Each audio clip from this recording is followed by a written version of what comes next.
So hello everyone guys, welcome back to YouTube channel knowledge क्रीडा. विद्यार्थी मित्रांनो, MST CET 2024ची exam तुम्ही यावर्षी देत असाल तर MST CET झाल्यानंतर तुम्हाला ॲडमिशन करावी लागणार आहे. ॲडमिशन करण्यासाठी तुम्हाला पार्टिसिपेट करावं लागणार आहे, ते म्हणजेच की कॅप राऊंडमध्ये. कॅप राऊंड म्हणजेच काय, सेंट्रलाइज ॲडमिशन प्रोसेस दरवर्षी होत असते. यावर्षीसुद्धा MST CET झाल्यानंतर जर तुम्हाला फार्मसी किंवा इंजिनिअरिंग किंवा ॲग्रिकल्चरला ॲडमिशन घ्यायची असेल तर कॅप राऊंड थ्रू तुम्हाला ॲडमिशन करावी लागणार. जेव्हा तुम्ही कॅप राऊंड थ्रू ॲडमिशन करता तर ॲडमिशन करण्यासाठी तुम्हाला डॉक्युमेंट्स रिक्वायर्ड असतात. तुमच्या ॲडमिशनसाठी तुम्हाला कॉलेजमध्ये सबमिट करावे लागत असतात. ऑनलाईनसुद्धा तुम्हाला ते द्यावे लागत असतात. तर कोणकोणते जे डॉक्युमेंट्स आहेत जे तुम्हाला रिक्वायर्ड आहेत ॲडमिशन करण्यासाठी, आताच मी तुम्हाला सर्व सांगून देतो. कारण की तुमचे डॉक्युमेंट्स सर्व रेडी असणे फार महत्त्वाचं आहे. कारण की जर वेळेवर एखादंच जरी डॉक्युमेंट नसलं अवेलेबल तुमच्याजवळ तर प्रॉब्लेम क्रिएट इथं होऊ शकते. त्यामुळे तुम्हाला सर्व डॉक्युमेंट्स रेडी ठेवणे फार महत्त्वाचं आहे. तर हे एवढे डॉक्युमेंट्स नाही आहेत, अजून जे डॉक्युमेंट्स आहेत ते मी तुम्हाला सांगणार आहे. तर सर्व डॉक्युमेंट्स कोणकोणते आहेत ते सर्व तुम्ही पाहून जा, ऐकून जा. मी तुम्हाला काय सांगत आहे, माझा गायडन्स तुम्हाला इथं मिळणार आहे. कारण की जवळपास इथं 3 वर्ष झालेले आहेत विद्यार्थ्यांना MST CET नंतर ॲडमिशन प्रोसेस आपण सर्व इथं कव्हर करत असतो. ठीक आहे, तर त्यामुळे आपण इथं या व्हिडिओमध्ये डॉक्युमेंट्स पाहणार आहोत. तुम्हाला ॲडमिशनसाठी कोणकोणते इथं रिक्वायर्ड असणार आहे. ठीक आहे, त्या अगोदर चॅनलवरती नसाल सबस्क्राईब करून इथं सर्वांनी नक्की ठेवा आणि व्हिडिओला लाईक करून ठेवा आणि व्हिडिओ इथं शेअर करून द्या. ठीक आहे, तर चला पहा डॉक्युमेंट्स कोणकोणते तुम्हाला इथं रिक्वायर्ड आहेत. तुम्ही नोट करू शकता किंवा स्क्रीनशॉटसुद्धा इथं घेऊ शकता. तर पहा की MST CET 2024 documents for admission. Okay, तर पहा इथं आहे तुम्हाला सीट एक्सेप्टन्स लेटर, ओके, आणि कॅप अलॉटमेंट लेटर. आता सीट एक्सेप्टन्स लेटर आणि कॅप अलॉटमेंट लेटर हे तुम्हाला जेव्हा तुमचा कॅप राऊंड असणार आहे आणि कॅप राऊंड नंतर पार्टिसिपेट तुम्ही कराल. फॉर एक्झाम्पल कॅप राऊंड 1 आहे किंवा कॅप राऊंड 2 आहे किंवा कॅप राऊंड 3 आहे. यामध्ये जर तुमचा एखाद्या पर्टिक्युलर कॉलेजला नंबर लागला आणि नंबर लागल्यानंतर तुम्हाला इथं सीट एक्सेप्ट करावी लागत असते त्या कॉलेजला ॲडमिशन घेण्यासाठी. त्यानंतर तुम्हाला कॅप अलॉटमेंट एक लेटर असते. अलॉटमेंट म्हणजे ते कॉलेज तुम्हाला लागलं म्हणून. तर हे जे आहे तुम्हाला कॅप राऊंड प्रोसेसमध्ये तुम्हाला 2 डॉक्युमेंट मिळणार आहे. ते तुम्हाला आता पासून करण्याची गरज नाही आहे, कॅप राऊंडमध्ये तुम्हाला ते मिळून जाणार. ठीक आहे, त्यानंतर FC ॲक्नॉलेजमेंट, फॅसिलायझेशन सेंटर. FC म्हणजे फॅसिलायझेशन सेंटर, तुम्हाला ॲक्नॉलेजमेंट असते.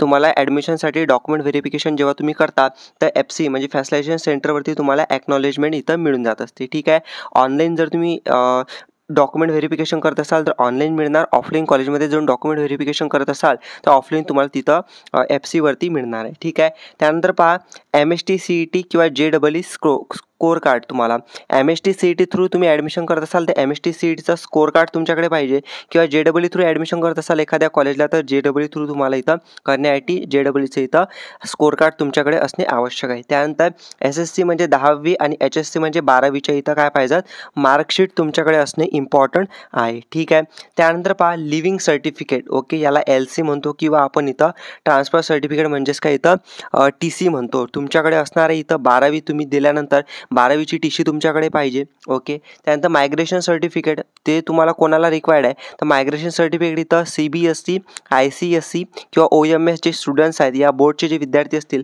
त्यांना हे मायग्रेशन सर्टिफिकेट अवेलेबल आहे. जर तुम्ही महाराष्ट्र स्टेट बोर्डचे विद्यार्थी असाल ओके तर तुम्हाला इथं हे रिक्वायर्ड नाही आहे. ठीक आहे, त्यानंतर तुम्हाला इथं EWS सर्टिफिकेट. EWS म्हणजे इकॉनॉमिकली विकर सेक्शन.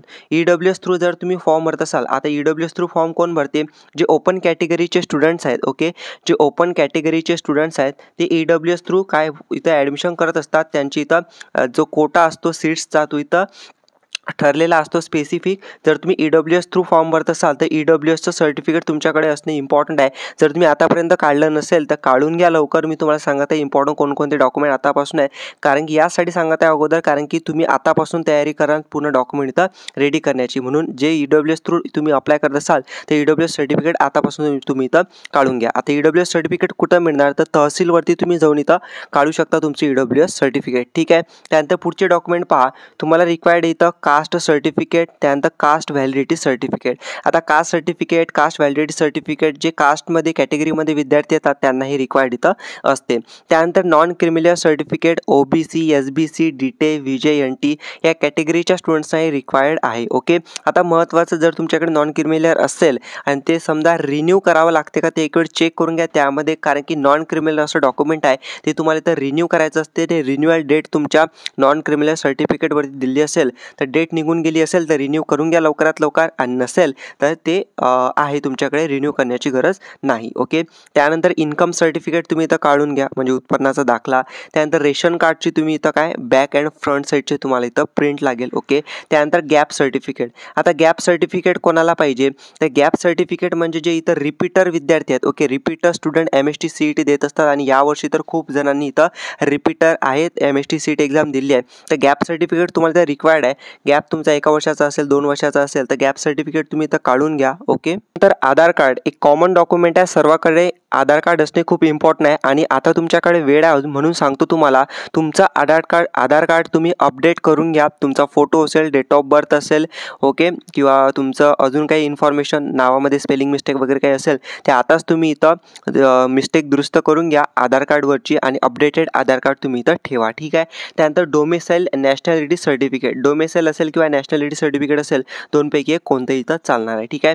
किंवा बर्थ सर्टिफिकेट तुमच्याकडे असेल तेव्हाही चालणार आहे.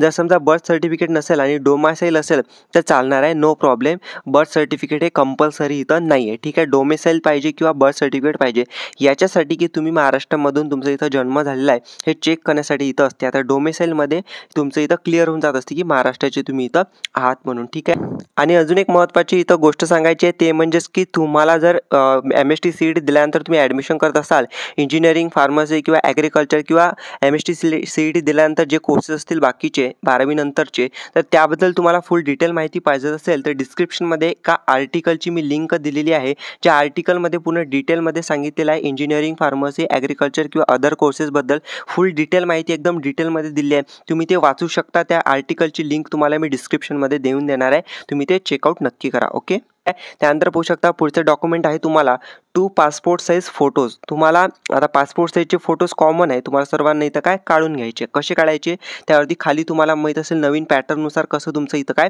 एक डेट असते, तारीख येत असते तुमच्या इथं फोटो खाली, ते तुम्ही इथं लेटेस्टवाले फोटो असतात म्हणून ते तारीखवाले फोटो इथं काढायचे. ठीक आहे. फक्त नाव नसलंच चालते, किंवा इयर फक्त म्हणजे तुमचं काय असते इथं ते तारीख असते ती इथं टाकायची. ठीक आहे. ब्रांच बिहाइंड द फोटो हे नसलंच चालते. ठीक आहे. त्यानंतर मोबाईल नंबर आणि ईमेल ID. सर्वात महत्त्वाचं सांगतो, तुमच्या ॲडमिशन प्रोसेसमध्ये मोबाईल नंबर आणि ईमेल ID तुमचा एकदम बरोबर करेक्ट पाहिजे, ॲक्टिव्ह पाहिजे. तुमचा स्वतःचा मोबाईल नंबर द्या किंवा ईमेल ID द्या, आणि तो ॲक्टिव्ह द्या, असा ईमेल ID ज्याचा पासवर्ड तुम्हाला माहिती आहे. कारण की हा फक्त तुम्ही तुमच्या ॲडमिशन प्रोसेसमध्ये देत आहातच, म्हणजे सर्व अपडेट तुम्हाला त्या ईमेल ID आणि मोबाईल नंबरवरती मेसेज थ्रू ईमेल थ्रू तुम्हाला इथं मिळणार आहे. बट तुमचा हा जो ईमेल ID किंवा मोबाईल नंबर आहे तो तुमच्या पुढचे जेव्हा तुम्ही कॉलेजमध्ये जाल, ॲडमिशन कराल, तर तुमच्या सोबत शेवटपर्यंत, कॉलेज संपेपर्यंत हाच ईमेल ID आणि मोबाईल नंबर तुमच्या सोबत राहणार आहे.